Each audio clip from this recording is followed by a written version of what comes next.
Olá, olha, nós já estamos aqui com o Pedro Guilherme. E aí, tudo bom? Tudo bom, Tilhão? Carlos Baldini. Tudo bem? Você veio aqui recente, não Já foi? vim com Gangue e também com Tarde de Palhaçadas, que está aqui, que já está na sua 15ª edição de atores. Lá, né? Continua firme. Sábado e domingo, 5h30. Eu não sei, eu já não sei mais os horários, porque eu saí... Você saiu para trabalhar com o Pedro Guilherme. Também, não, foi porque eu já... Paga mais. Não necessariamente. Já fazia um tempo que eu vinha fazendo, enfim, aí eu... Mas é isso. E aí vim também um tempo atrás para umas coisas lá do Ágora, aquela época de dramaturgias. Então, sou habituê aqui, já freguês. As estrelas cadentes do meu céu são feitas de bombas do inimigo. Isso é nome de peça? Olha o tamanho disso. Qual é a ideia desse espetáculo, Cabral? Você parte de depoimentos, diários de criança? Como é que foi? Diários de crianças de jovens em situações de guerra. Assim, a gente, na verdade... Reais? Reais. Documentais, assim, né? A gente, na verdade, descobriu um livro chamado Vozes Roubadas. Vozes Roubadas. Que tinham vários diários desde a Primeira Guerra até, sei lá, acho que a Guerra do Iraque, o último diário. Recente e tal. Então, aí a gente vê vários mais adolescentes do que crianças. Né? Mas vários jovens, assim, retratando o que eles viviam, assim. Passa pela Anne Frank. Inclusive. Passa. Inclusive a ideia inicial da Paula foi a partir da Anne Frank, que ela é uma atriz que sempre quis trabalhar em cima da Frank. E aí a gente tomou conhecimento desse livro. E aí a pesquisa se ampliou. Se ampliou, quer dizer, fomos descobrir outros diários, porque o Diário de Anne Frank, é o que dizem, é o segundo livro mais lido depois da Bíblia, né? Primeiro que é mais conhecido, mais lido. Que vendeu filmes e peça. Então ele é muito conhecido. E depois a gente foi descobrir que existiam vários outros relatos. E aí no meio do processo a gente também descobriu, e a Guerra Brasileira, né? Porque foi isso, né? Quando a gente entra, né? A gente quer essa discussão assim, por que fazer assim? Porque o tema é super interessante, você vê uma humanidade comum entre eles e a gente, apesar da guerra. E aí, mas ao mesmo tempo, por que falar sobre guerra no Brasil hoje? Qual a nossa guerra? A princípio, um assunto... Porque é um país que não está tão acostumado. A gente teve algumas guerras, mas não como eles, como a Europa. Então, por que falar... Uma história tão forte. Por que falar desses jovens europeus? Aonde está a nossa guerra? Essa pergunta. Então, a nossa guerra está, acho que, em vários lugares, mas um deles que a gente descobriu foi um personagem, um adolescente que existe num documentário do Edivaldo Morcazel sobre o Jardim Ângela. Então aparece lá um menino chamado Washington e ele fala da guerra do tráfico, né? Então essa é uma guerra... Essa guerra está presente aí no cotidiano, né? No cotidiano. Na verdade, a gente chegou à conclusão, junto com o Nelson, que a guerra... O Nelson Baskerville, diretor. E a gente escreveu o texto coletivamente junto com ele, assim... Fez essa amarração dessas narrativas todas. A gente chegou à conclusão que a guerra sempre, não sei se, pelo menos sob o nosso ponto de vista, sempre é feita por um motivo econômico. Na verdade, a gente briga porque a gente quer por uma propriedade, vamos dizer assim, né? Por uma terra, por um recurso natural. Né? E aí a gente viu que, sei lá, um menino que mora na periferia e faz tráfico de drogas... Se ele rouba um tênis, não é muito diferente de um país que quer pegar o território do outro. Por causa dos postos de petróleo. Na verdade, o menino até é mais legítimo num certo lugar, né? Porque ele... uma questão mais de sobrevivência imediata. Ou da mentalidade da educação que ele teve, sei lá eu, né? Mas de sobrevivência é muito também. curioso, por exemplo, a gente vê de vez em quando sai umas estatísticas assim, morre mais gente, por exemplo, na violência urbana de São Paulo do que numa guerra. Na guerra, né? Por isso que às vezes a gente às vezes nem se comove muito quando sabe que explodiu um carro, não sei aonde, lá em Bagdá, morreram 30 pessoas. Vixe, isso é fichinha. 30 pessoas morreram ontem aqui no Rio de Janeiro, maior. E essa guerra é uma guerra mais que a gente consegue visualizar, é mais declarada, digamos assim. Mas, por exemplo, existem crianças trabalhando trabalho escravo. Trabalho escravo. E de certa maneira, a gente, na peça, tem uma história de duas alemãs, né? que elas pegam um Kindertransport, que é um trem que foi organizado lá pelos judeus, pessoas que queriam ajudar, né? Para sair com essas crianças judias dos países que estavam sendo invadidos. E depois elas eram adotadas por famílias. No caso, essas duas foram adotadas por famílias inglesas, por uma família inglesa. E elas viraram quase escravas dentro dessa casa. Que é muito louco. Então elas estão sendo salvas ou não. Então elas dizem, eu preferia estar no front, eu preferia estar lutando para salvar o meu país do que estar sendo aqui escrava de uma família que pretensamente havia me protegendo. E a gente também tem situações de crianças aqui no país que vivem o trabalho escravo. Tem um livro, acho que é da Mary Del Priore, não sei o que é a história da criança do Brasil. História das crianças do Brasil. Cara, é de arrepiar, é revoltante. A gente tem umas fotos, vamos ver umas fotografias? Eu adoro ver fotografia. Acho que é foto agora. Legal. Foto do... O que é isso, rapaz? Me explica. Então, isso daí é o nosso piso, que é feito por um linóleo branco, e em cima vai uma espécie de uma espuma, de uma malha, manta né? acrílica, que dá essa sensação de um chão, de nuvens ou neve, que remete a uma questão mais onírica, que é por onde caminha a estética do espetáculo e tal. E também dá essa sensação de chão instável. Destruído, que tem tudo a ver com a guerra e um paralelo aí com uma metáfora em cima das questões da guerra. Tem mais fotos, vamos ver mais uma. Aí são os 4 atores, né? Parecendo o Kiss. A Paulinha... O Kiss é bom, né? Ali tem a Paulinha Arruda, da esquerda para a direita, né? A Thaís Medeiros, o Pedro Guilherme e eu, Carlos você também trabalha, Pedro? Também, você tá no espetáculo, tá como ator. Legal. E vocês usam uma maquiagem ali, uma caracterização... Uma maquiagem bem estranha, né? Muito forte. Na verdade, meio fúnebre, assim, né? A gente tem quem fez foi a Emi. Olha! É uma visagista, a Emi Sato. E é uma maquiagem feita com 3 bases. Uma base de palhaço, uma base de geisha e uma camada de cola. Porque aí a gente deixa a cola secar na cara. Aí a gente pega uma pinça e arranca um pedaço da pele. E aí a gente fica meio escamado. Pro público daquela ideia de tipo com uma ferida aberta, sabe? Sei.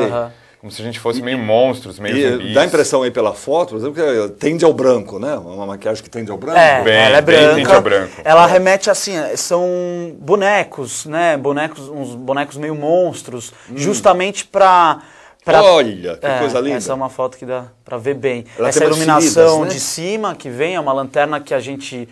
acende e apaga ao longo do espetáculo. Essa lanterna está no próprio na própria peruca. Na peruca. Que está num casquete, né? Então ela é uma armação que fica ali... É um foco pessoal. É um foco pessoal. É um foco pessoal. Você não precisa de alguém... Se alguém... Não existe alguém esquecer o foco, né? Existem alguns momentos da peça que parecem apenas cabeças voadoras, né? Mesmo, né? E aí isso remete a essa construção do Nelson, de tudo parece meio sonho, meio um campo fantasioso. Esta figura que a gente está vendo, por exemplo, aí nesta foto. Esse é um boneco de pregos que remete à história... Boneco de pregos. Que remete à história da Sana Tac-Taca, né? É uma menina bomba. Uma menina bomba. E aí a brincadeira dos pregos é porque... As bombas tinham pregos dentro delas, então quando elas explodiam, as pessoas ficavam com o corpo cravado de pregos. E aí ele entra... Isso é real. Isso é real. Então, isso é real. Todos os relatos são reais, todos eles. E a gente, claro, criou algumas coisas em cima. Claro. Tem uma cena, por exemplo, a cena final que é da Anne Frank. A Anne existe, os relatos dela existem. Mas a cena já é uma construção nossa em cima. Mas os relatos todos são reais. Na verdade, eles, por incrível que pareça, são tão reais que, na verdade, eles parecem mentira. Né? Até uma brincadeira com a encenação em si, né, Carlinhos? A encenação teve a gente gosta de falar, né, que teve uma frase que norteou a construção, né, estética, o pensamento, que é uma frase do Tennessee Williams, que é o mágico quer fazer a mentira parecer verdade. Nós, artistas, eu, artista, Tennessee falando, né, quero fazer a verdade parecer mentira. E aí o Nelson... Esse é o caminho. Esse é o caminho, porque são Tem relatos... coisas que você olha e fala, não é possível que isso aconteça. São relatos tão horríveis que a gente teve que trazer fingir que é uma mentira para o espectador poder assistir e aceitar aquilo. Não, porque vocês devem ter... Imagino que muita coisa que vocês viram, que vocês leram, acabou não entrando no espetáculo. Sim. Você deve ter lido coisas a gente teve muito... porque só o livro Vozes Roubadas tem milhares... Não sei, 12 relatos. 12 relatos foram os que a gente tem. A gente tem mais Mas relatos. Acho que deve ter uns 20 relatos só no Vozes Roubadas. Tivemos que cortar muita coisa. Muita coisa. E esse processo de construir a dramaturgia disso, quer dizer, o Nelson também participou, o Nelson Basquerville participou, vocês participaram. Entraram, coisas de vocês, quer dizer, do ator, quer dizer, da experiência própria, pessoal. Existem relatos. Claro que nenhum de vocês passou por nenhuma guerra. Né? Na verdade tem até um relato da Thaís, que ela fala do medo dela de viver na cidade, por exemplo. A gente chegou num momento do processo que a gente meio também experimentou pensar sobre isso, né? Qual que seria a guerra de cada um dentro da cidade, a guerra pessoal, né? E acho que também, de alguma forma, a própria seleção a gente vai escolhendo meio de acordo com aquelas coisas pessoais um pouco, né? Sei lá, né? E o Nelson... tem muito a cara do Nelson esse espetáculo. Tem muito a cara porque dele. O Nelson tem também essa... Tem esse carimbo, ele tem esse carimbo Nelson, que é muito forte. Ele é artista plástico, então ele tem uma visão também... Estética. O cenário, a gente estava comentando, é quase uma instalação. E essa coisa do espetáculo mais solto, né? Ele não é tão preso a regras, né? Muito embora o nosso seja bastante...